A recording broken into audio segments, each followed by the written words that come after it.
নমস্কার বন্ধুরা, সবাই কেমন আছেন? আশা করি খুব ভালো আছেন। আপনাদের আশীর্বাদে আমিও খুব ভালো আছি। কাকুলি ব্লকে আপনাদের স্বাগত জানিয়ে বৃহস্পতিবারের সকালটা শুরু করে দিলাম। আজকে বৃহস্পতিবার, আজ ঘরটা ভালো করে গুছালাম। দুদিন ধরে ঘরটা গোছাতে পারছিলাম না, অনেকটা বাড়তি কাজ ছিল, তো ঘরের দিকে না সেইভাবে নজর দিতে পারিনি আর। তা আজকে একটু সময় পেয়েছি, তো আজকে না গাছ থেকে ফুলও পেড়ে নিয়েছি। ঘর গোছানো মানেই ঘরে যদি একটু ফুল থাকে না, ঘরটার শোভা কিন্তু অনেকটাই বেড়ে যায়। ঘরে যা জিনিস আছে সেটা তো আছেই, কিন্তু একটু ফুল রাখলে পরে ঘরের শোভাটাই কিন্তু অন্য রকম মাত্রা একটা দেয়। আমার লিভিং রুমে একটু ফুল রেখেছি, একটা ফ্লাওয়ার বাসের মধ্যে নয়নতারা ফুল একটু ডাল সমেত কেটে নিয়ে এসেছি। গাছ থেকে নিয়ে এসেছি কালারিং কলকে ফুল, সেটাকে দিয়েই আজকে লিভিং রুমটাকে সাজালাম। একটা অন্য মাত্রা নিয়েছে। দেখুন ঘরটা কী যে ভালো লাগছে। মাঝে মাঝে এরকম ফুল দিয়ে ঘর সাজাতে খুব ভালো লাগে। আমার ছোটোবেলা থেকেই না আমি ঘর সাজাতে খুব ভালো লাগতো। আমার দিদি বাড়িতে যখন আমি যেতাম, তখন জানেন বন্ধুরা, আপনাদের সাথে একটা গল্প শেয়ার করি। তো ঘরটা বিশাল বড় ছিল, তো ওদের বাড়িতে অনেক ছিল গন্ধরাজ ফুল। সেই গন্ধরাজ ফুল তুলে আমি দিদির ঘর গোছাতাম। ঘরটা যে এত ভালো লাগতো, মম করতো জানেন। আমার এইরকম আমি কিন্তু আমাদের বাপের বাড়িতে তো আমি টিফিন যে আমাকে পয়সা দেওয়া হতো, আমার বাবা দিত, মা দিত টিফিন খাওয়ার জন্য, সেই টিফিনের পয়সা আমি রেখে জানেন গোলাপ ফুল কিনে আনতাম ঘর সাজানোর জন্য। আমি ছোটোবেলা থেকেই ঘর সাজাতে খুব ভালোবাসতাম। বেশ সুন্দর করে ঘর সাজাবো, তো এক এক করে কিন্তু আমার সব ঘরগুলো সাজিয়ে নিয়েছি আমি। এই জানলা থেকে প্রচুর আলো আসছে, তো সামনে থেকে গেলে কিন্তু বাগান জানলা থেকে দেখা যাচ্ছে এইটা ক্লাবটা খুব সুন্দর লাগে। কিন্তু জানলা থেকে দাঁড়ালে না মনটা ভালো হয়ে যায়। তো বেডরুমটাও গুছিয়ে নিয়েছি সুন্দর করে। দেখুন এই জলগুলো যেন টলটল করছে, আর কদিন ধরেই তো বৃষ্টি হচ্ছে, ঘরও জানি কেমন স্যাঁতস্যাঁত হয়ে গেছে। তো আমার বেডরুমও গোছানো হয়ে গেছে। তো বন্ধুরা, কেমন লাগলো আমার গোছানোটা? ঘর যেরকম পারি আমি সেরকমই গোছালাম। তো বেডরুমও গোছানো হয়ে গেল, লিভিং রুমটাও গোছানো হয়ে গেল, এইবার মেয়ের ঘরটাও গোছানো হয়ে গেছে। এইবার বাকি রয়েছে ডাইনিং রুমটা। আজকে রান্না কিন্তু সেরকম করব না। আবার মেয়ের স্কুলে দেখাবে একটা টেবিল ক্লথ, মেয়ে এঁকে রেখেছে, সেটাকে আবার ও অর্ধেকটা করেছে, আমাকেও আবার অর্ধেকটা বানাতে হবে, ফেব্রিক করতে হবে। তো ঘরটা গুছিয়ে টেবিল ক্লথটা বানাতে বসবো আবার। দেখুন জানলাগুলো না বন্ধ করে রাখছি এখন। কদিন ধরে খালি ঘরের মধ্যে চড়ুই পাখি ঢুকে যাচ্ছে, আর কি বলবো, সারা ঘর পটি করে রেখে দিচ্ছে জানেন। এক্সট্রা খাটনি আমার বেড়েছে, তার জন্য জানলাগুলো সব বন্ধ করে রেখেছি। এই ডাইনিং রুমের ঘরটা জানলা দিয়ে ঢুকে যাচ্ছে, খালি শালিক, বড় শালিকও ঢুকে যাচ্ছে। তো হয়ে গেছে, এটাও আমার গোছানো হয়ে গেছে। এইবার কাজ করতে বসবো। ঘরটা গোছানো থাকলে না মনটাও খুব ভালো লাগে। এই টেবিলেও একটা কাচের গ্লাস, আমার মেয়ে এটা গ্লাস পেন্টিং করেছিল, সেখানে ফুলটা আমি জল দিয়ে একটু রেখে দিই, খুব ভালো লাগে, দেখতেই ভালো লাগে। দেখুন টেবিলটা গোছানো লাগছে, মনটাও খুব ভালো লাগে না।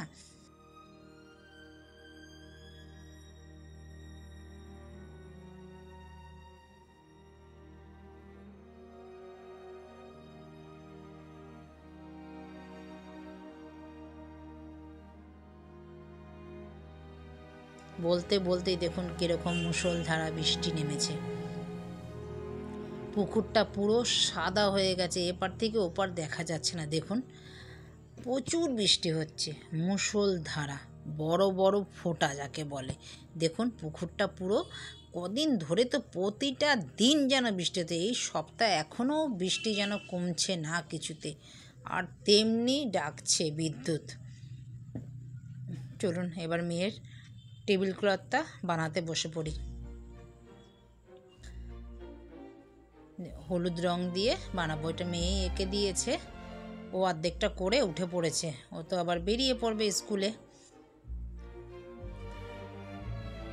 আমি এবার এটা হাফটা না পুরোটা একটু করে তাড়াতাড়ি করে আমি আবার রান্না করে ওদের পাঠিয়ে পুজো দিয়ে তারপরে আবার দেখি বসবো, যতটুকু পারি ততটুক এগিয়ে রাখবো কাজটা, যেন আরে শোকাতেও তো সময় লাগে, একটা তো করা যাচ্ছে না, মানে একটা ফুল করে কিছুক্ষণ রেখে দিতে হচ্ছে, বাকি আবার কাজগুলো করে আসছি দৌড়ে গিয়ে, একটা কালার করে শোকাতে সময় লাগছে।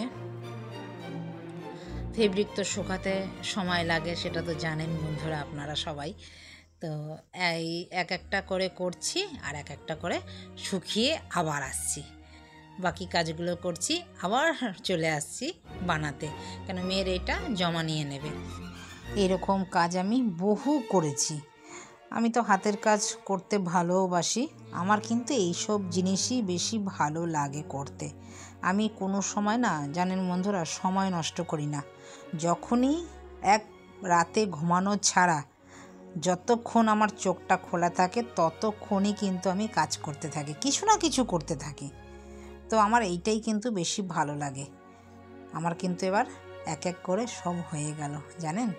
দেখুন আপনাদের সাথে কথা বলতে বলতে পুরো টেবিল ক্লথটা হয়ে গেলে তারপরে আবার দেখাবো। চলুন, অর্ধেকটা তো হয়ে গেল, আর বাকি রইল অর্ধেকটা। তো এই যে চারকোনা পুরো ঘর জুড়ে রেখে দিয়েছি, চারকোনা এটা পরে করব। এবার চটপট করে গিয়ে একটু রান্নাটা করে নিই। আজকে রান্না করব জানেন বন্ধুরা কি, লটকে মাছ। দাদা লটকে মাছ এনেছে, অনেক দিন জানেন আমরা লটকে মাছ খাই না, আর খেতেও না ইচ্ছা করছিল, লটকে মাছ একটু ঝাল ঝাল করে খেতে ইচ্ছে করছিল। তো লটকে মাছ এখন ঝুড়িতে ফেলে ভালো করে ধুয়ে নিচ্ছি। এই মাছটা বেশ টাটকা, গোটা গোটা এনেছে, গোটা গোটা তো রান্না করব না, একটু কেটে নেব হাফ হাফ করে, খুব যে বড় তা না, আর খুব কিন্তু মোটা মোটা মাছগুলো, লটকে মাছগুলো।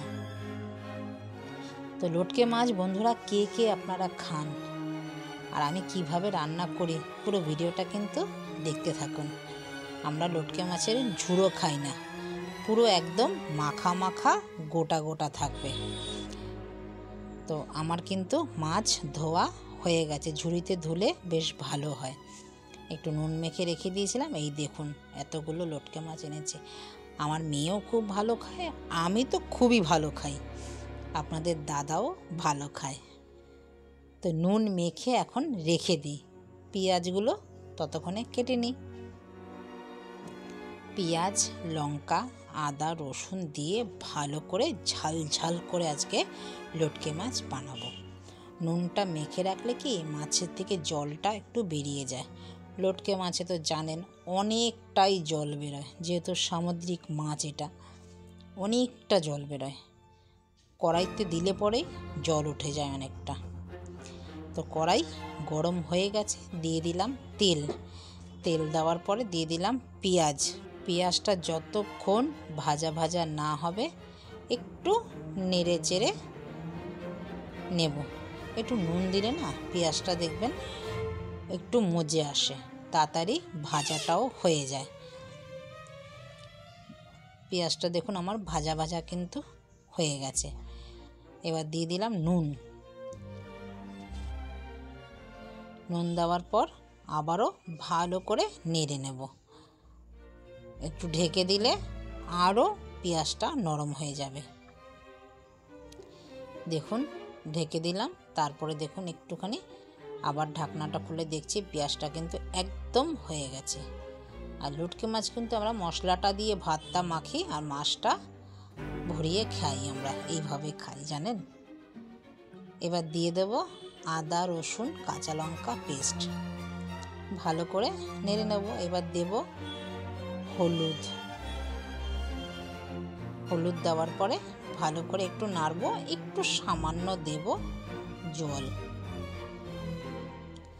কেন হলুদটা দিলে না মশলাটা তেতো হবে না, সামান্য একটু হাত ছেটা জল দিলেই হবে। আমি সবসময় দিয়ে থাকি জল, সামান্য একটুখানি জল দিয়ে ভালো করে নেড়ে নিলাম। নাড়তে নাড়তে দেখুন একদম মশলা কিন্তু আমার ভাজা ভাজা হয়ে গেছে। আপনারা কিভাবে খান লটকে মাছ সেটা কিন্তু আমাকে কমেন্টে জানাবেন। দিয়ে দিলাম টমেটো। এবার আবারও মশলাটা ভালো করে কষিয়ে নেব। যতক্ষণ মশলা না কষা হবে, তেল যতক্ষণ না ছাড়বে, ততক্ষণ কিন্তু মশলাটা আমি ভালো করে কষিয়ে নেব। এবার দেখুন মশলা কিন্তু কষানো হয়ে গেছে, তেলও ছেড়ে গেছে। এবার দিয়ে দিলাম মাছগুলোকে দিয়ে এবার একটু ভালো করে মাছগুলোর মধ্যে মশলাগুলো মিশিয়ে দেব, যেন প্রত্যেকটা মাছে মশলা যেন লেগে যায়। এক কড়াই হয়ে গেছে। এই এক কড়াই মাছ যখন নামাবো একদম তলানিতে গিয়ে ঠেকবে, জানেন। দেখা তো যাচ্ছে এখন এক কড়াই হয়ে গেছে। তো এবার পুরো একটু ছড়িয়ে দিলাম। এবার জল বকবক করে কিন্তু অনেক জল উঠে যাবে। দেখুন একটু ঢেকে দিয়েছিলাম। এবার চলুন একটু যাই বাগানে। বাগানে কেন আসলাম জানেন? লেবু পাতা নিলাম। লেবু পাতা দেব এই লটকে মাছে। খুব টেস্ট লাগে, অসাধারণ খেতে লাগে এই লেবু পাতা দিলে পরে। আর সাথে যদি থাকে একটু গন্ধরাজ লেবু, ভাত যখন মাখবেন গন্ধরাজ যখন লেবু নেবেন, আমি বলতে পারছি না, আমার জিভে জল চলে আসছে। জানেন বন্ধুরা, এতটাই টেস্টি লাগে। দেখুন একটা উচ্ছে ঝুলছে, কয়েকটা ভিন্ডিও হয়েছে। তো দিয়ে দিলাম লেবু পাতা। এবার নেড়ে এবার একদম অল্প আঁচ দিয়ে চলে যাব কাজ করতে। পুজো বাকি আছে তো, আজকে বৃহস্পতিবার, তো পুজো দেব। ঘরের কাজ তো সব সেরে ফেলেছি আগেই, তারপরে পুজো দিয়ে এটা ততক্ষণে হতে থাকুক। আপনারাও এইভাবে বানিয়ে খাবেন। তো দেখা হচ্ছে পরবর্তী ব্লগে। সবাই ভালো থাকবেন, সুস্থ থাকবেন। নমস্কার, টাটা।